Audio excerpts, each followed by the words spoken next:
دیکھو، دنیاوی مصیبتیں کبھی گناہ کی وجہ سے بھی آتی ہیں۔ اس کی دلیل وہ قصص، وہ واقعات ہیں جو قرآن کریم میں مذکور ہیں۔ حضرت نوح علیہ السلام کی قوم کو گناہوں نے ہی غرق کیا۔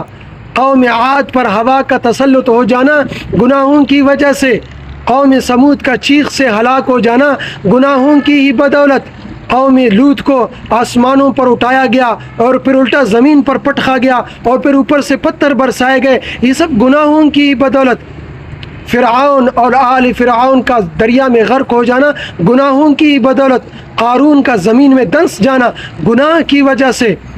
بنی اسرائیل پر دشمن کا غالب آ جانا اور پھر ان کی فضیلت کا چھن جانا اور ان کے اوپر ہمیشہ کی ذلت کا مسلط ہو جانا اور ان کے بعض کا سور اور خنزیر بن جانا، یہ سب گناہوں کی بدولت ہوا۔ اسی لیے ہم اپنا جائزہ لیں، کہیں ہم پر یا ہمارے ملک پر یا ہماری قوم پر یا ہمارے گھر میں جو مصیبتیں آ رہی ہیں وہ کہیں ہمارے گناہوں کی وجہ سے تو نہیں آ رہی جو ہم نے اختیار کی ہوئی ہیں۔ تو ان گناہوں سے اپنے آپ کو بچائیں، اپنے آپ کو بچانے کی کوشش کریں، اور قوم میں جو ایسے افراد ہیں جو گناہوں میں اجتماعی طور پر ملوث ہیں تو ان پر بھی آواز اٹھائیں، ان کو بھی سمجھائیں۔